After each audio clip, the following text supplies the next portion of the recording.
উনি আপোষের শর্তে একটা জামিন চেয়েছিলেন, বাদীপক্ষ কোনো বিরোধিতা করে নেই, বলছে ঠিক আছে যদি উনি আপোষ করে নেয় তাহলে আমাদের আপত্তি নাই, উনি আপোষ শর্তে জামিনটা গ্রহণ করে তখন চলে যান। আজকে বিজ্ঞ আদালতে উনি ধার্য তারিখে আসছেন, উনি এই মামলায় আপোষ করেন না এবং আপোষ না করে বরঞ্চ আমার বাদীকে আপোষের কথা বলে সেই দিনই বাসায় নিয়ে গিয়ে মারধর করে, সেই বিষয়ে আমরা মামলা করেছি এবং এইসব যুক্তি শোনার পরে বিজ্ঞ আদালত নোবেলের জামিনটা বাতিল করছে এবং তাকে জেল হাজতে প্রেরণ করেছে।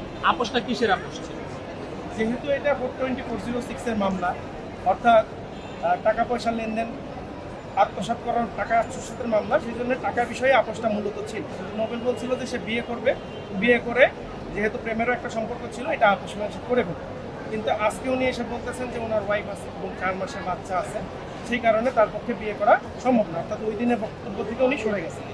তখন আমরা বিজ্ঞ আদালতে উপস্থাপন করে জানাইছি এই যে বিয়ের কথা উনি বলতেছেন সেই বিয়েটাও হয়েছে কোর্টের মাধ্যমে, নারী শিশু আদালতের মাধ্যমে।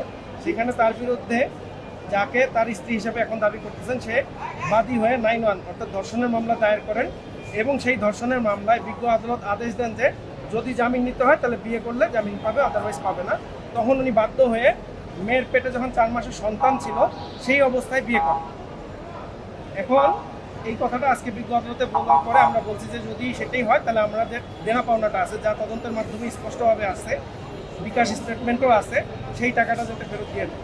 উনি কোনো শর্ততে রাজি না হয় বিজ্ঞ আদালত ওনার জামিনটা বাতিল করে জেল হাজতে প্রেরণ করেছেন।